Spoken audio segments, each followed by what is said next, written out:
就男人主義噶嘛。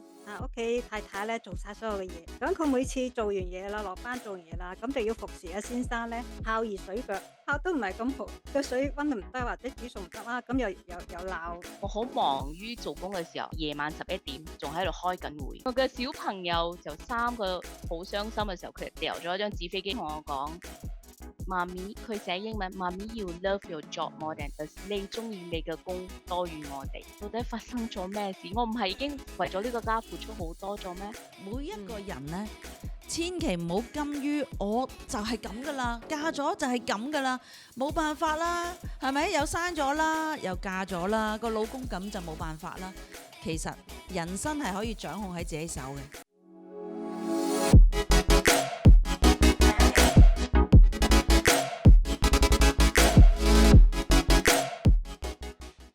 歡迎嚟到 Hugh Ladies 男女研究所。今日呢一個主題好重要，因為講緊有關親子關係，父母點樣影響下一代。咁今日呢，當然唔係淨係得我一個啦，我邀請咗3位嘅專家。但係我邀請3位專家出場之前呢，要介紹我自己嘅。我係 Hugh Ladies 嘅創辦人，我係 Cindy。咁今日嘅專家呢，嚟自世界各地嘅，包括喺香港嘅Lisa， 大家好，我係 Lisa， 我係婆媳關係修復導師。仲有我哋嚟自加拿大嘅 Angel。 Hello， 大家好啊，我叫 Angel， 我係嚟自加拿大溫哥華，咁我係婚姻情感關係導師，歡迎大家嚇。好嘢，仲有呢係馬來西亞嘅 Felicia。Hello， 大家好。Hello， 大家好，我係 Felicia 林之如。我嘅專業呢就係親子婚姻修復導師。大家好。今日呢，我好想訪問下3位嘅感情關係專家。3位呢應該都有經歷嘅，而呢啲經歷呢，可以透過佢哋過去點樣幫到自己，同樣亦都幫過佢哋嘅客戶。我好想訪問下佢哋有關夫妻關係，其實點樣影響下一代嘅呢？係咪？但係呢，問專家意見之前呢，我好想佢哋介紹下自己。例如 Lisa， 點解會成為婆媳關係修復導師嘅？你係咪曾經被婆媳關係困擾過？因為你自己亦都曾經係一個難頂嘅奶奶呢？唔係我自己嘅經歷嘅，其實就係好多身邊嘅朋友啊，或者係有啲以前嗰啲同事啊，咁因為佢哋喺婆媳關係嗰個方面咧係處理得唔好，好多時可能源於佢原生家庭嗰個影響翻嚟嘅。咁所以我就發覺而家好多問題就係話由父母嗰一輩上一輩繼續影響到同個仔女嘅關係就唔係幾好。咁最原先到係婆媳關係嘅，首先就係父母同仔女個關係好呢，到婆媳關係嗰個時候就容易處理嘅。咁所以點解你就有個心裏邊就係我要成為婆媳關係修復導師，因為你見到身邊好多人都遇到咁嘅問題，係嘛？同埋呢，我本身我自己呢，同我奶奶啊、我新抱我啲相處得幾好嘅，我就有我自己嘅經驗去幫助人哋。哦，因為你有好好嘅經驗，亦都知道有一啲個中嘅道理啊，一啲嘅技巧，所以想幫人啦。加上我本身嘅家庭係阿嫲同阿媽個婆媳關係都係好好嘅，我阿媽同我阿嫂嗰啲婆媳關係都係好好嘅。哇！所以係就覺得，但係睇到人哋唔好就覺得好難過咯。咁但係你就知道入邊其實一啲原因，一啲嘅方法可以分享，可以幫更多人啊。係啊。哦，咁我想訪問下 Angel 啊，Angel 你係婚姻情感關係顧問啦。其實點解你會揀呢個專業呢個領域？其實你個內心最終點解想幫呢一類型人嘅？其實可唔可以同我分享多啲有關你嘅少少嘅背景啊？係啊，大家好啊。咁我本身咧係個單親媽媽嚟㗎，就係都有成20年做單親媽媽。係咁，我單親之前咧，我都有一個婚姻，但係咧婚就失敗咗。咁當時咧就係冇一個好正確嘅方法啦，點樣去化解夫妻之間嘅矛盾，咁咧就會對細蚊仔咧有一啲嘅心理影響啦。雖然我都係盡量去避免，我都知道㗎啦，會對細蚊仔下一代啦。如果佢話單親家庭，或者係即使係重組嘅家庭啦，咁佢哋都會喺某個方面有缺失啦，譬如話安全感啊，卒之導致離婚收場。所以咧，我覺得咧，我應該將即係自己個經歷啦，同埋我所學啦，能夠幫助好多即係遇到婚姻感情呢方面有問題嘅一個伴侶啦，幫助佢哋揾翻一個好溫馨、好和諧嘅家庭。咁啊，可以咧就使到小朋友咧喺嗰個能夠無憂無慮咁健康成長，即係身心都能夠健康。咁呢個係好重要，亦都可以促進呢個親子關係。好，咁啊，Angel 話你係單親媽媽啦，你有幾多個小朋友？OK，咁你係第一段婚姻係離咗婚嘅，嗰陣時佢係幾多歲啊？4歲到，咁有冇對孩子有啲影響啊？即係你見你個經歷咧，嗰陣時有冇影響到佢嘅情緒或者佢成長嘅時候有冇一啲負面嘅影響啊？多多少少有啲影響㗎，譬如話佢學校個老師咧就話佢性格比較內向啦，就唔係咁合群咯。即係我覺得就可能就係會有即係單親媽媽咧，佢即係本身我嗰時喺美國做嘢就好忙嘅。真係冇咩時間去陪伴佢啊，同埋一啲親子活動啊去外出，因為實在太拘時嗰個份工，咁就係可能就會影響到。咁啊比較 lucky 咧就係我媽咪嗰時拉我一齊住嘅，咁我媽咪比較補償翻喺呢方面嘅教育啦，譬如拉佢見到朋友仔要有啲嘢一齊玩啊，咁我媽媽都會教育佢，會 share 啦，share 大家一齊開心啲啦。咁我都會注意就拉佢爸爸咧，就係喺溝通嗰方面咧，我都唔會嘈交，即係好 harmony 嘅。因為我知道咧，夫妻嗰個如果嘈交會對細蚊仔有影響嘅。我睇過嘅心理啲專家佢哋都講過，所以我會盡量避免。好啦，咁我又訪問下嚟自馬來西亞嘅 Felicia 啦，因為我知道 Felicia 咧係職業女性嚟嘅，亦都咧係管理層啦，好叻。咁其實點解你會成為修復婚姻親子感情關係專家嘅？可唔可以同我講下點解你有呢一個嘅諗法，想幫呢啲嘅受眾嘅？多謝 Cindy，好高興今日可以喺呢度分享一下我嘅故事。所以我可以講下3年前係我喺嗰度，就好似 Cindy 講咁樣，我好忙於做工嘅時候，喺星期4夜晚11點仲喺度開緊會。哇！我嘅小朋友就3個，佢哋喺度好傷心嘅時候，佢哋掉咗一張紙飛機，因為我喺我嘅 home office 嗰度開會。佢就掉嗰個紙飛機同我講：媽咪，佢寫英文，媽咪要 love your job more than us， 你中意你嘅工多於我哋。嗰陣時就開始喺度諗，到底發生咗咩事？我唔係已經為咗呢個家付出好多咗咩？所以過後我都安撫咗佢哋，佢哋喺度喊住同我講嘅。過後我就同我先生講，我哋嘅小朋友咁同我講。我老公反而唔係同我講，其實我老公好錫我，好錫呢個家，佢一直都好遷就我，好支持我嘅事業。但係嗰陣時，佢喺度同我講：係啊，你係一個好自我中心好緊要嘅人，你根本都唔顧及你屋企人身邊嘅人。所以嗰陣時我就同我自己講：我唔可以再咁樣落去先啲。我就同我自己講，我需要去揾我點樣解決呢個方法，因為呢個已經係俾我一個好大嘅警鐘，我需要去正視呢個問題。所以未參加 Hero Ladies RSM 之前 CRS 之前，其實我已經參加咗4個唔同 program， 呢個係我第5個。所以哇一聲，哇咁犀利！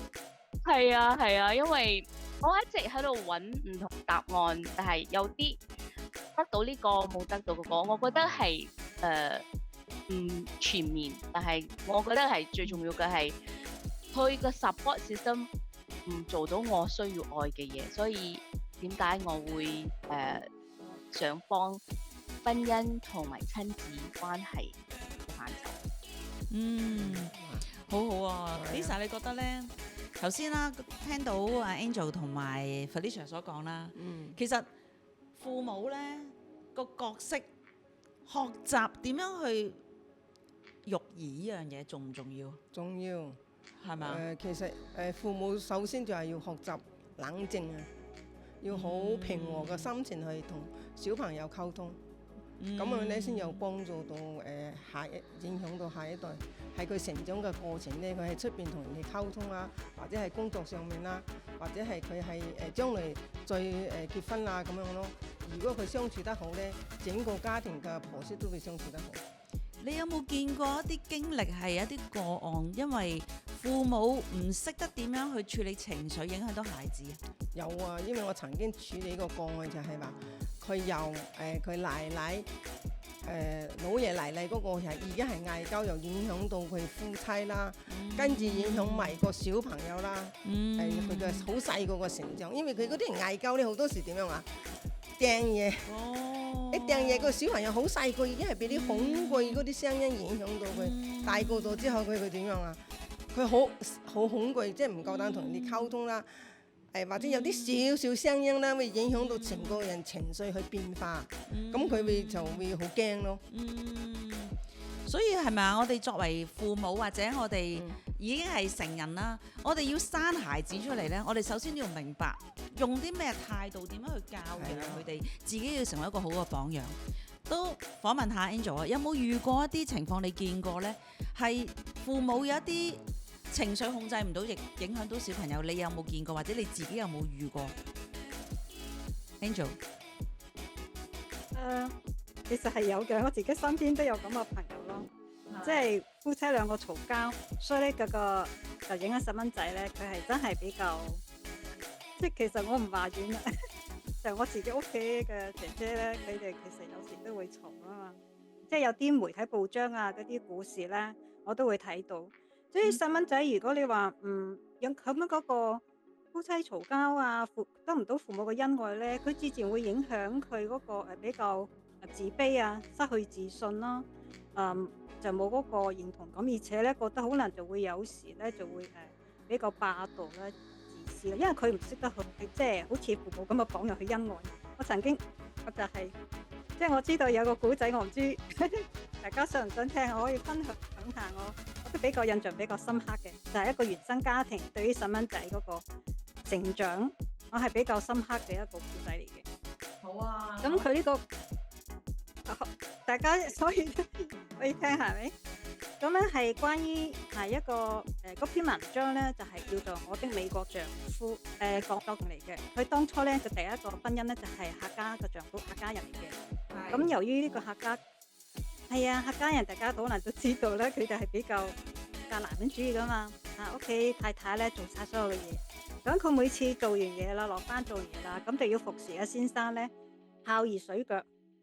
有時泡都唔係咁好，即係個水溫唔得，或者煮餸唔得啦，咁又鬧。Angel 啊，而家今時今日都仲要斟水，煲啲熱水，跟住俾個老公浸腳嚇。今時今日應該唔會噶咯喎，淘汰噶咯喎。啊，即係我唔係話城市，我哋城市都已經係習慣咗，我哋係好幸福噶啦。但係其實好多鄉村城市咧，包括即係我唔想話邊個地區啦，你可能邊個地區都有比較落後嘅思想，比較落後就係咁樣噶啦。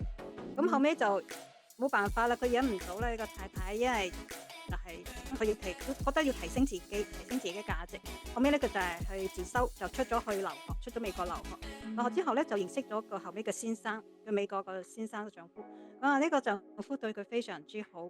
佢因為佢拉前夫咧有個細蚊仔，個男仔10歲。咁佢呢個先生咧就視為己出啦。每日朝早咧就起身做早餐，做完早餐俾佢食，咁咪又送佢返學。咁至於太太咧，佢日都係好幫手做家務。咁每一日咧上班之前，嗰啲要 kiss 下個太太，讚下佢啊，太太你真係好靚啊！咁每晚瞓覺咧，日都 kiss，即係 before 到 sleep 咪？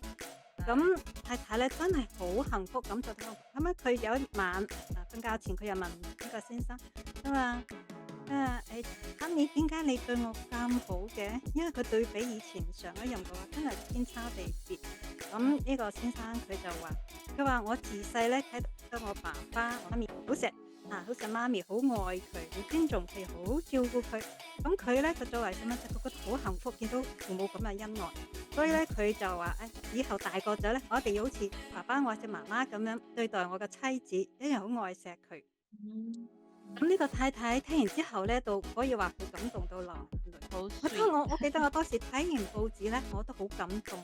哇！真係好呢個，即係我好睇為呢個太太咧感到好開心，好幸福。佢終於揾自己幸福嘅生活，係啦。咁我亦都係反思點解兩位先生會有咁大嘅差別咧？咁我覺得咧就應該係一個原生家庭嗰個責任，就佢原生父母對俾到下一代細蚊仔嘅教育同埋影響。因為父母咧就係細蚊仔嘅第一任老師，咁你哋父母之間如果係一種係好恩愛嘅，咁自自然然細蚊仔學咗咩咧？就學咗咁我學咗會有自信，咁亦都有好即係好陽光好開朗咁嘅性格。咁如果父母之間嘈交或者係唔和即係佢肯定會影響，或者佢啲好舊嘅思想觀念咯。所以咧就會影響好似佢個前咁樣，又自私，而且脾氣又差，而且又唔識尊重自己嘅太太，付出比較自私。所以呢啲咧其實就響父母嗰度咧顯射出嚟做一代。當然啦，我哋而家就覺得唔應該怪責佢哋，因為佢又唔係佢哋錯，當初冇人教佢哋，識得點咧？佢成為一個好優秀出色嘅丈夫，都係響原生家庭受到影響。就以父母呢個作為一個 sample 去 copy 咗。OK，Angel 嘅分享咧，令到我諗翻起咧，大家睇唔睇到呢一個嘅故事咧？其實係講緊好多真人真事，真係喺出邊都有嘅。但係頭先個女主角最大嘅轉捩點喺邊度？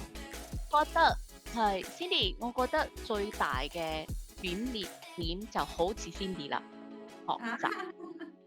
就係佢願意去學習，覺得呢個係最重要。點解我哋會想學習做一個更好嘅媽媽，做一個更好嘅太太，就係因為一個字 learning。Yes， 所以咧都Angel 嘅分享咧好好啊，叮醒咗我哋啊！每一個人咧，千祈唔好甘於我就係咁噶啦，嫁咗就係咁噶啦，冇辦法啦，係咪？又生咗啦，又嫁咗啦，個老公咁就冇辦法啦。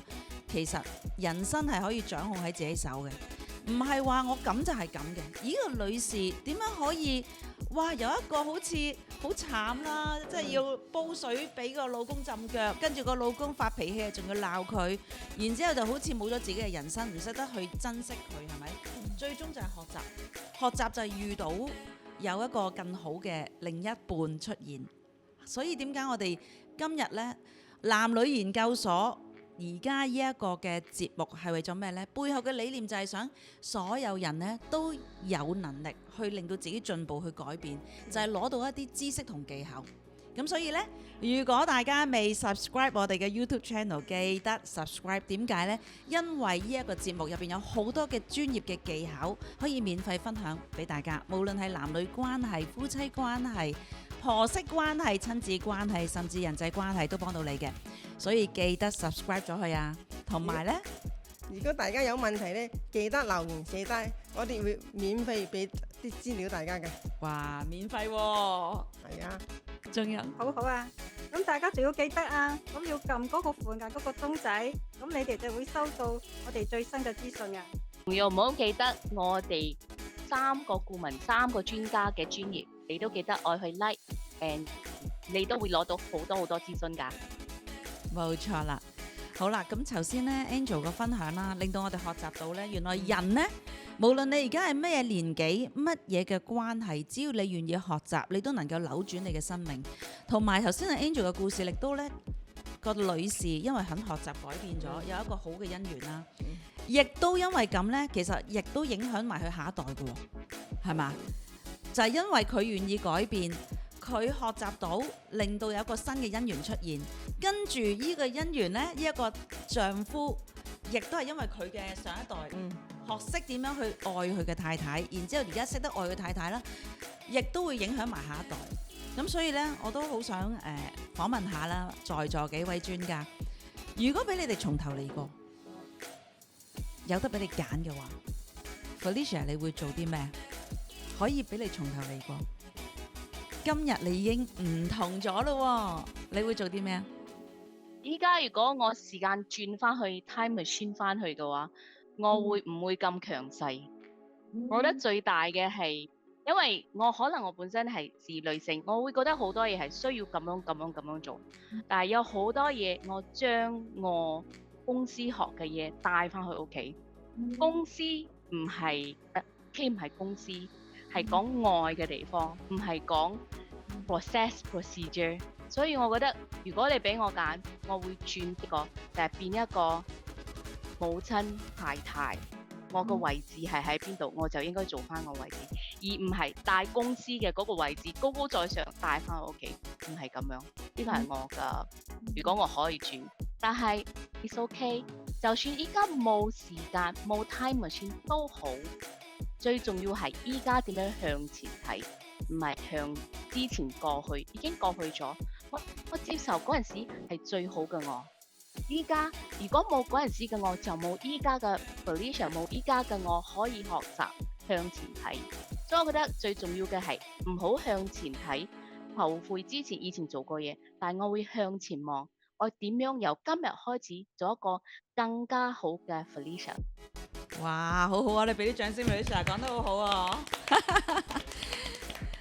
我哋有訪問下 Lisa 姐啊。Lisa 姐咧，我好想問，其實你未成為感情關係顧問之前咧，你係做咩行業㗎？做保險㗎，做咗有20年㗎啦。咁其實都接觸到好多家庭，所以就知道其實好多家庭都有好多問題啦，都曾經都幫助過好多人嘅。即係等於頭先話，即係有啲家庭有個 case 要，其實都好痛心，到今時今日都覺得佢能夠捱過都係唔錯嘅，就係話佢又係父母嗰個影響咯，父母嗰個關係唔好影響到佢而家嘅嗰個咧又係影響到先生嘅關係啦，仲有佢嘅心入邊好深嗰個受傷到而家都冇辦法走到出嚟。幾多年啊？即係件事發生咗，困擾咗佢幾多年？呢度起碼超過30年㗎啦。30年啊！咁佢個小朋友而家已經30歲啊？佢就係上一代影響緊國內有30年，而家就影響到個仔都超過個女有30歲㗎啦。但係佢後尾我有同佢調解咗之後咧，佢都有走咗出嚟嘅，即係比較放開。佢揾你嗰陣時發生咩事啊？佢嗰個其實佢好多嘢困擾咯，困擾到佢係冇辦法原諒自己，因為有啲事情個石頭擲住佢好辛苦，佢係冇辦法原諒，冇辦法釋懷出嚟。咁啊，通過我哋去調理咧，佢都會釋放出嚟。最低限度佢有人俾佢傾訴啦，同埋佢肯夠膽喊出嚟，因為以前面對所有人係要堅強，係唔可以喊嘅。可唔可以講大約其實發生咩事令到佢原諒唔到自己嘅？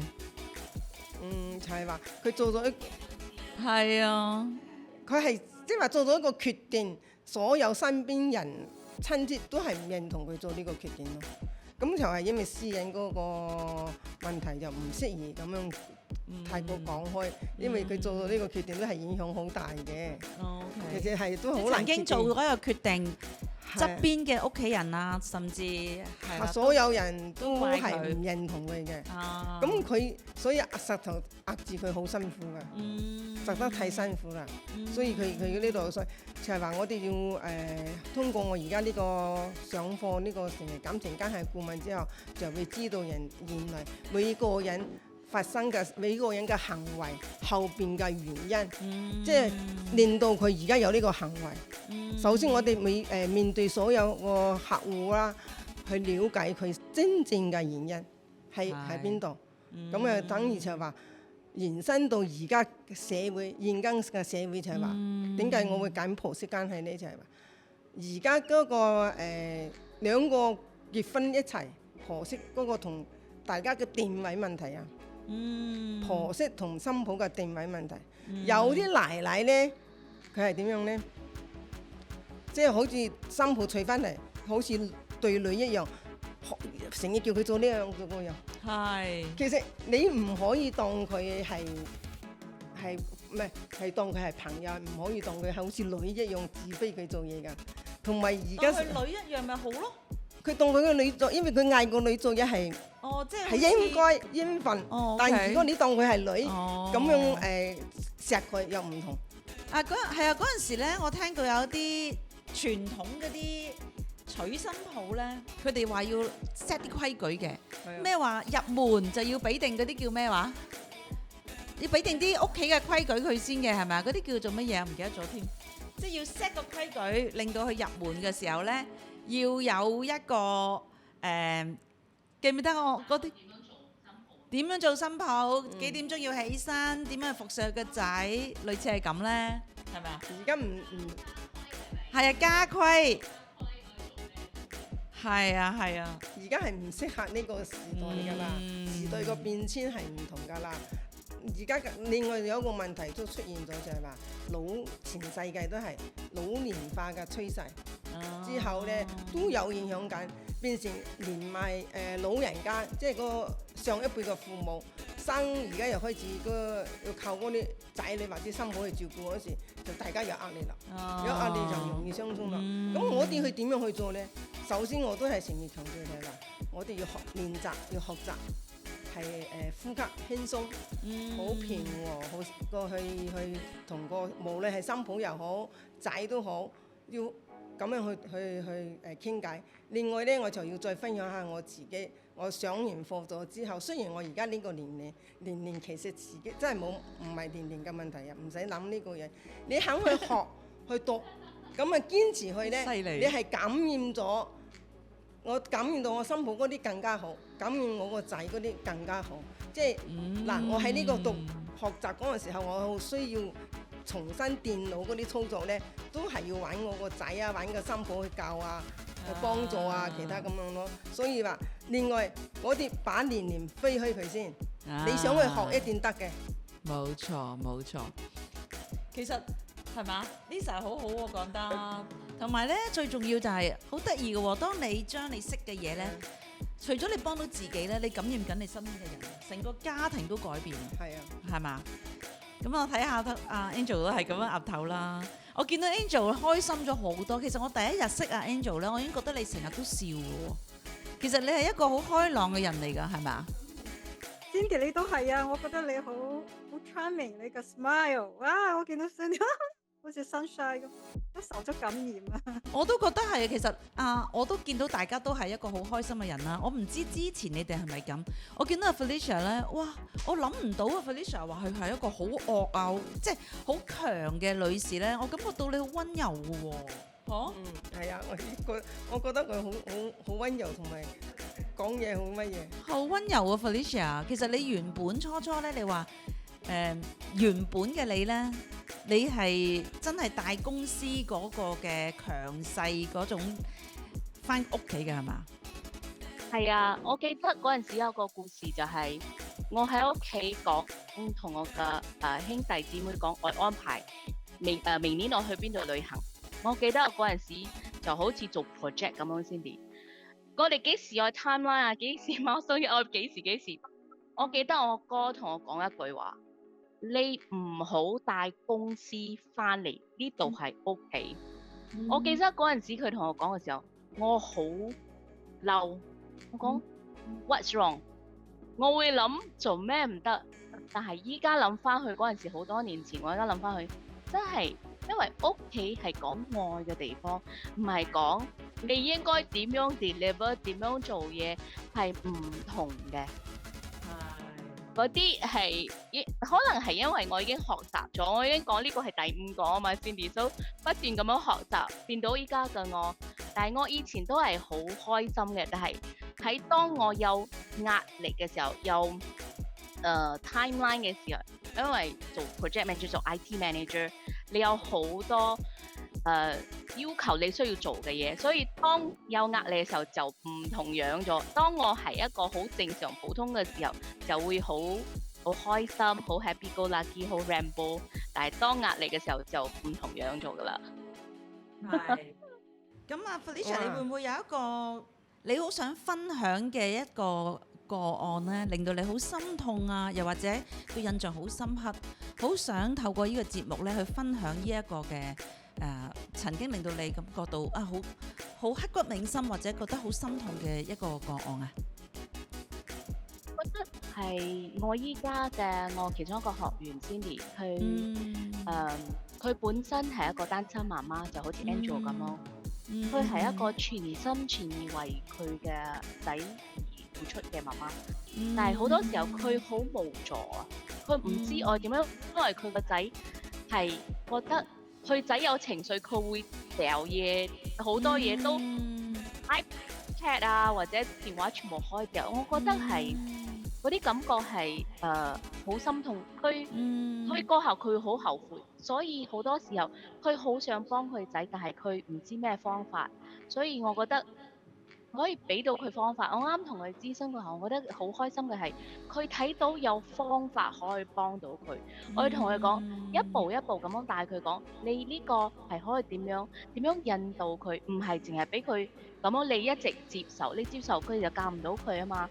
所以我覺得好多時候係唔係我哋點講，係唔係我哋講咩，係我哋點講啊嘛。好多時候係我哋唔知點樣去表達，唔知點樣包裝嗰個嘢，我同小朋友講。所以點解我覺得好想喺呢度可以幫到大家。係。咁不如咁啊，我哋邀請 Felicia 同我哋示範一下語言嘅威力啊！好似我哋頭先所講啦，唔係你講乜係點講啊嘛。咁啊，Felicia 講咗呢一個好多心理學元素嘅技巧，好多父母唔識，我哋甚至係可能我哋由細到大都冇人教我哋，係嘛？係啊。究竟點解呢一個咁重要嘅知識，其實好多人都唔明嘅？咁但係頭先 Felicia 講到呢，其實都好抽象喎，可唔可以示範一下同我哋啲觀眾呢玩個遊戲，究竟點樣做呢？好啊，咁我不如我試下講我愛你好冇啊？呢個我有3個，我會講3個唔同嘅方法，你同我講下，你有冇感受到我？好嘛？第一個，我愛你，呢個係第一個。你有感受到我愛你冇？冇。第二個，我愛你。呢個感受touch 到啊，有少少感受啦。太嘈啦！好啊。第3個，我愛你。咁你覺得係講，Cindy，我想講嘅其實好簡單，係咪？我哋講同一個字，我愛你。其實佢嘅內容其實係佔7%啫，93%係你嘅語氣語調同埋你嘅身體語言係點樣講。所以第二個你有感受到，因為嗰啲你有 feel 到嗰個愛。第3個到底你係愛我或者你係鬧緊我？第一個根本好似機器人，所以我覺得係好大嘅威力。我點樣表達係好重要嘅。我哋俾啲掌聲 Felicia 話好叻啊！呢一個呢，我諗喺度睇緊呢個節目嘅呢嗰啲觀眾呢，一定係好大得着，因為原來呢，我哋成日都好介意啊、着重啊，究竟我哋講乜啊、內容係點啊？原來內容只係佔幾多個 percent 啊？7%。啊！我諗住考下 Lisa 姐，真係有讀書喎，真係專家，真係專家，7%。咁頭先啦 ，Felicia 都示範得好好啦，係咪啊？一樣講我愛你，3個嘅表達模式爭好遠，係啊，係嘛？咁所以呢，喺度睇緊呢個節目嘅呢，你哋都應該都感受到我哋呢個節目俾大家好大嘅價值。所以如果你都好想學多啲點樣去做父母，點樣可以透過啲語言技巧、嗰啲身體嘅動作、語氣語調，能夠好有效咁去感染你嘅孩子啦、你嘅伴侶啦，或者出嚟工作嘅人際關係呢，記得 subscribe 我哋呢個 YouTube channel， 因為呢定期我哋有好多呢啲咁有價值嘅、有富有心理學元素嘅知識呢，可以幫到你嘅。記得 subscribe 咗佢啊，同埋如果大家有問題嘅，記得留言，我哋會免費俾啲資料大家嘅。係咪真係免費㗎？係啊，有免費嘅諮詢嘅。要記得嚇，仲要記得係啦，撳旁邊嗰個鈴鐘啊，嗰個鐘仔，咁你就會收到我哋最新嘅資訊噶啦。你哋記唔記得我哋今日嘅專家有邊個啊？肯定係我哋師傅 Cindy， 仲有邊個 ？Lisa、Ufa 姐同埋 Angel 同埋 Felicia。你記得去揾我哋，我哋喺嗰度會放我啲資料，你可以去 click 入去睇我哋嘅 front page， 你都可以 like 埋我哋嘅 front page 㗎。佢哋幾位 fan page 咧，定期有好多佢哋個別嘅自己嘅 tips 去幫大家，所以咧記得唔好嘥咗呢個機會，記得 like 埋佢哋，好嘛？好啦，咁咧去到呢度我都好想訪問下 Angel 啦。Angel， 你有冇想透過呢個節目咧，去俾我哋嘅觀眾有啲乜嘢你想呼籲佢哋，或者有啲咩你想鼓勵佢哋，可唔可以同我哋講下？我其實咧就係好想通過自身嘅經歷啦，同埋我所學嘅得着咧，就係希望幫到而家正係受緊婚姻情感方面有困擾嘅夫妻。咁啊，希望你哋咧能夠呢個家庭能夠變成一個係好有愛、好和諧、好溫馨嘅家庭生活。因為我覺得呢個係我哋作為父母個職責，就俾細蚊仔提供一個好安全，亦都無憂無慮嘅好快樂嘅嗰個生長嘅環境。所以呢個係好重要咯。咁啊，跟住咧，當然呢個就係我覺得係好基本嚇。我覺得每一位父母、每一位夫妻都係應該享受呢個最幸福同埋甜蜜溫嘅家庭關係嘅。咁細蚊仔咧，亦都係好應該享受到無憂無慮、好快樂成長嘅呢個環境度成長。所以咧，我就希望大家唔好錯失機會，喺我哋 Q Ladies 就過嚟諮詢下、了解下多啲，因為我哋有好多個工具方法係提供俾大家去化解、去改善你哋嘅婚姻感情關係，亦都同時能夠提高咗、改善咗你嘅親子關係。咁當然啦，我自己本人咧其實亦都有咁嘅經歷啦。如果喺親子方面嘅話，因為我而家個仔仔咧，其實佢亦都好出色嘅。即係以我經歷嚟講，亦都係運用咗工具同埋方法，其實不斷咁成長，不斷咁進步。咁我亦好feeling proud of him。Angel， 我想問下咧，你有幾個講得幾好嘅咧？你曾經講過話，見到好多華人父母咧，好嬌生慣養佢啲孩子，因為好錫佢哋。咁你有一個咧講得好得意喎，叫草莓族喎。咩叫草莓族？你知唔知啊？唔知。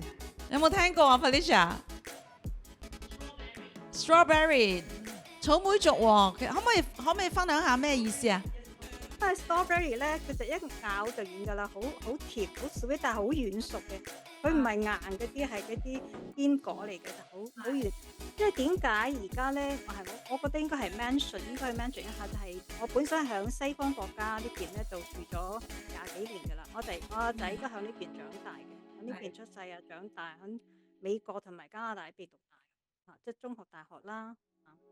咁我覺得我哋嗰一代咧，我就喺國內就長大嘅，就係所以咧我就有呢個好深嗰個體會，就係我哋嗰時嘅教育咧就好傳統嘅教育嘅，就係以分數就1好就遮8好，1好8好，所以細蚊仔咧就好容易形成咗就係佢一旦譬如話你學就好叻啦，一旦咧佢學霸啦。但係如果萬一出嚟社會嘅話，佢適應能力好差嘅。係咁父母咧，佢就好苛啦，過度咁苛刻嘅細蚊仔啦，所以佢哋咧就一般就係會比較脆弱。咁一旦遇到困難啊，或者出嚟社會嗰陣咧，佢哋就係受唔到呢個打擊。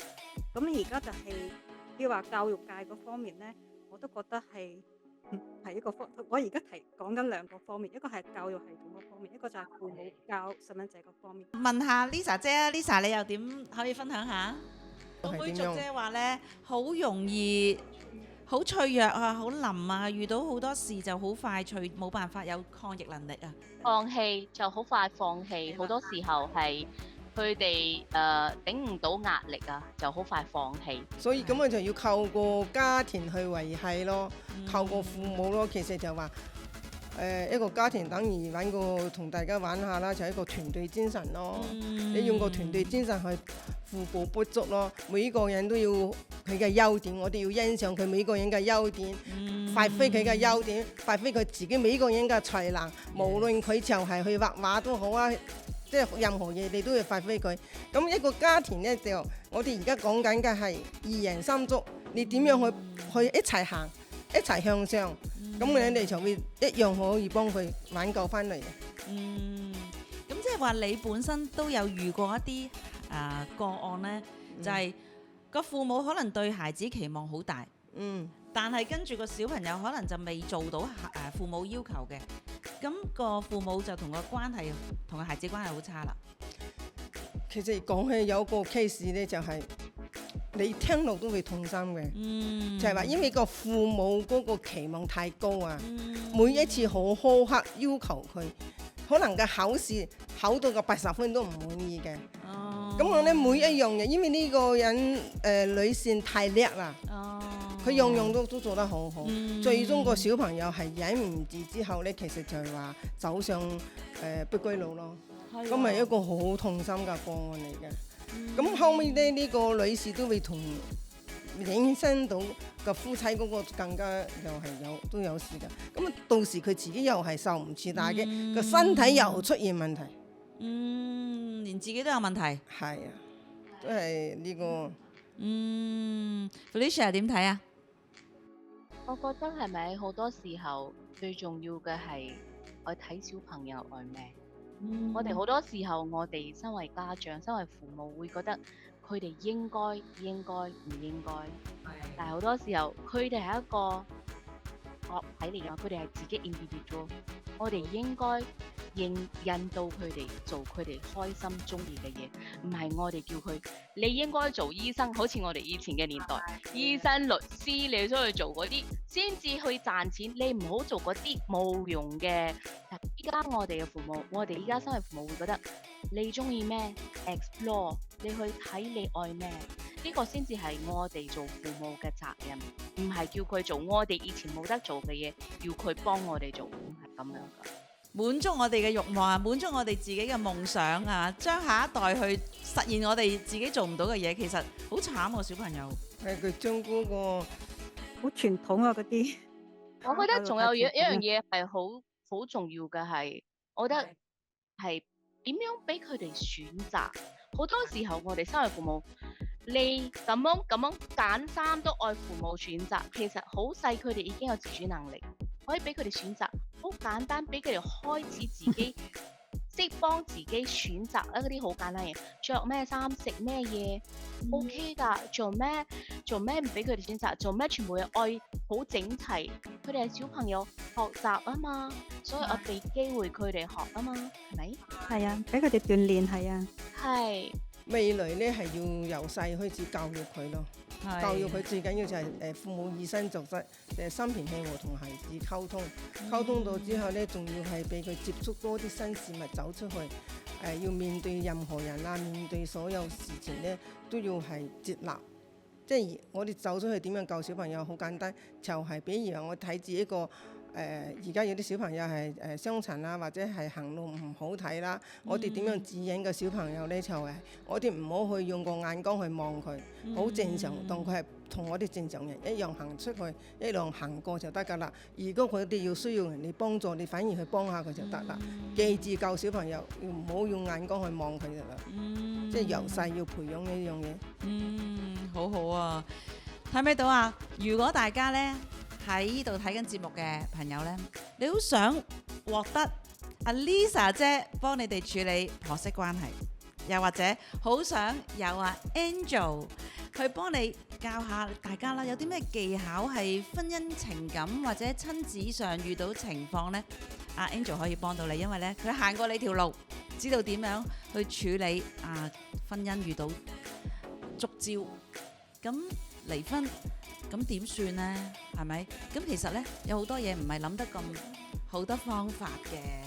Angel 已經你睇下 Angel 而家幾靚，係嘛？咁開心，同阿孩子關係又好好啦。而家你嘅婚姻關係 Angel 亦都好甜蜜啦。所以呢，如果你想攞到 Angel 嘅 tips 呢，記得喺下邊 comment 打 Angel 呢個字，咁 Angel 就會同你 PM 你噶啦。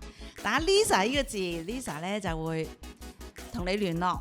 係咪？咁如果你有啲私隱啦，唔知點樣寫呢？你 PM 我哋，咁下邊亦都呢，可以我哋嘅團隊呢，會將你嘅私隱，你 PM 嘅文字呢，交俾阿 Lisa 姐，咁佢會有一個免費嘅諮詢幫大家啦。咁當然啦，如果頭先都覺得Felicia 俾到好多 tips， 令到你覺得哇叮醒咗我喎，原來同一個字可以有唔同嘅感覺，係咪想學多啲呢？咁你記得打 Felicia 呢個字。Felicia，OK 喺下邊咧都話打 PM 啦，或者你都好想得到阿 Felicia 多啲嘅教導 tips 或者分享呢，咁下邊都可以留言嘅，好冇？同埋記得再講多次啦，如果未 subscribe 我哋 Hero Ladies 嘅男女研究所，記得喺下邊撳 subscribe 呢個字上邊撳 subscribe 個字。OK，如果有咩問題嘅，記得留言留低俾我哋喎，我哋有免費嘅諮詢俾你哋嘅。咁啊，旁邊嗰個冷鐘咧，個鐘仔記得要撳啊，因為你哋可以收到我哋嘅最新資料。仲有 Lisa 姐、Angel 同埋我 Felicia 嘅 Facebook page， 你都可以去 like， 你就會攞到好多我哋嘅 sharing 噶啦，我哋分享。去到尾聲，我好想邀請3位專家，可唔可以咧透過呢一個節目做少少呼籲？你覺得有啲乜嘢你想係喺個呢個節目係咪？喺呢個節目裏邊咧，去鼓勵多啲，或者俾佢哋多啲啟發。有啲咩你想講㗎？我覺得佢用一種練習呼吸放鬆，教佢哋處理情緒係咪？呼籲佢哋處理情緒。用呢個方法咧係好有效㗎。我無論我過來人啊，教嗰個客戶啊，其他都係用呢樣嘢咯。即係成個人放鬆之後，每一次想發脾氣又好點，你都係用呢個方法就可以改變自己嘅平靜。首先你要內心平靜，講出個説話，小朋友你聽落去更加係舒服啲。小朋友會願意講佢自己所遇到嘅問題俾你聽，無論佢係工作上啊、感情上啊，係出去社會都好，佢都願意講俾你聽。呢個好重要。當然唔係咁簡單啦，大家都好想可唔可以 Lisa 姐教我多啲呼吸？咁點呼吸啊？咁係咪真係呼吸就可以處理我嘅情緒呢？咁仲有好多技巧嘅。咁你喺下邊留言話我想要得到 Lisa 姐嘅教導，咁Lisa 姐會俾少少嘅再多啲嘅方向啦，多 tips 啦，好嘛？好多嘅係，仲有好多啦。好，咁Angel 咧？係啊，咁我咧就係好希望咧就係所有天下嘅父母，咁你哋如果係工作好忙啊，壓力好大嘅話咧，都冇忘記你哋嘅親子，多啲拉細蚊仔，培養下佢哋。培養佢哋嘅興趣啦。而家咧就係細蚊仔就好多啲事，而家我哋科技發達咗啦，好多 iPhone 啊、手機啊、遊戲啊，佢哋都已經沉迷咗喺嗰度。學習嗰方面咧，同你有影響，身體啊、視力都有影響嘅。咁所以我希望父母咧就唔好話因為自身有壓力、嘈交，根本就冇時間去撩你嘅細蚊仔，所以好大嘅影響，因為阻礙咗佢嘅成長，無論係身體同埋佢嗰個 mental 嗰方面啦。以後人生嘅影響係好重要嘅，因為呢個影響係好深遠嘅。每一個家庭係一個單位嚟嘅，咁呢個社會咧就係由每一個家庭嚟造成嘅。所以如果你個小朋友有出息，佢係一個好自信、好健康，亦能夠為社會做一啲係好有意義嘅、好幫到人、好有愛嘅，咁自然呢個社會嘅話咧，就會好少呢啲咁嘅犯罪，係咪？我哋都知道而家好多個犯罪率咧，亦因為好多佢哋處理唔到呢個情感方面，失戀嘅自殺啦，或者係得唔到愛咧，又殺到人哋對方嘅。我真係睇到好多新聞，係非常之心痛嘅。咁所以咧，如果大家係，所以咧，首先要問下，係咪你自己有職責？係啦，咁如果睇緊呢個節目嘅朋友都好想啊，因為呢個精神壓力唔知道點處理呢，喺下邊留言，咁啊打 Angel 呢個字啦，Angel 會俾多啲嘅方案俾大家，好冇？OK，好，咁我哋又訪問下 Felicia， 你有啲乜嘢可以喺呢度想鼓勵下係睇緊呢個節目嘅朋友？覺得好似頭先 Angel share 嘅嗰個故事，原生家庭對小朋友嘅影響係好大，所以今日我哋講到好多親子嘅問題，你係源自於婚姻、夫妻關係，都係一個好重要嘅重點。所以對一個家庭嚟講，除開我哋依家講咗好多親子，俾咗好多 tips， 但係上到去我哋嘅金字塔，夫妻關係就嘅親密係其實係好重要，因為我哋係會，因為父母係嗰個 role model， 係嗰個榜樣，對小朋友嘅榜樣，所以好重要係我繼續咁樣同你嘅伴侶學習點樣去溝通，點樣去相處，點樣去好好咁樣帶領下一代，而佢哋有開心健康嘅童年同埋未來。係啊，父母有好大嘅職責，為咗我哋未來社會揀一啲美好，我哋每一位為人父母都係有呢個職責，提供呢個好和諧、好溫馨嘅家庭生活，咁啊創造一個好美好嘅一個社會環境俾我哋大家。所以呢個好重要。好好喎，同埋咧，我哋最重要一樣嘢啦，我哋幾位 Hill Ladies 都好明白，我哋有好大嘅責任，但係最重要嘅、最大嘅責任咧，就係愛邊個？愛自己。愛自己先。我有一個分享，其實係我諮詢嘅時候，我個學員佢就講，其實我好唔明白，我哋而家講無條件嘅愛，對小朋友愛無條件嘅愛，咁我係咪需要佢半夜叫我起身，我需要起身幫佢做，因為無條件嘅愛呢？但係我就同佢講，你唔好唔記得，最重要你成間屋企最重要係上嗰係咩？愛自己。你唔可以唔記得咗愛你自己，而完全唔記得咗自己。所以當你愛咗自己個口，你先至可以有辦法去愛其他人。所以呢個係今日聽到嘅好特別嘅分享。好好喎，即係我哋其實咧有好多嘅原則理論，但係最大前提你都要愛自己。係愛自己，但係好似Felicia講嘅，小朋友嘅半夜三更起身呢，其實都有佢嘅原因嘅。你要知道係小朋友，如果佢一路嚟都好乖嘅，但係突然間嗰日肯定係又或者唔舒服，或者係其他，咁我哋又要好温柔咁好耐性去問佢發生咩事。咁你有冇邊啲唔舒服啊？有冇啊？呢個係原因嚟嘅，唔會無啦啦佢瞓緊覺咁啊半夜三更你起身嘈你。所以感情關係專家咧係一個好細膩嘅觸覺，好容易就你睇下阿 Lisa 咁嗱，記得都要一定係有啲原因嘅，要好温柔咁樣去留意下佢啊。好啦，今日好開心啦，我哋有幾位嘅專家嚟自世界各地啦，有香港啦，有馬來西亞啦，亦都有加拿大嘅，咁所以咧愛咧係不分地區同埋國界啊，或者係國籍嘅，咁所以咧大家都明白啦。點解知識對大家咁重要？多啲係留意同埋令到自己學習同埋進步。咁記得啦 ，like 我哋嘅 Hill Lady 嘅男女研究所。今日呢個節目呢，你覺得幫到你自己，記得 share 俾你身邊嘅屋企人啦、朋友啦或者同事。因為呢，你如果愛佢哋呢，你有責任同埋義務去分享呢啲知識，令到佢哋改變同埋感染佢嘅下一代嘅。下一集我哋嘅男女研究所會有更多嘅精彩節目，包括親子關係、婆媳關係同埋夫妻關係、男女關係，好嘛？大家記得留意啦。好啦，咁我哋飲杯先。你哋有冇啊？有冇杯啊？好嘛？你攞到？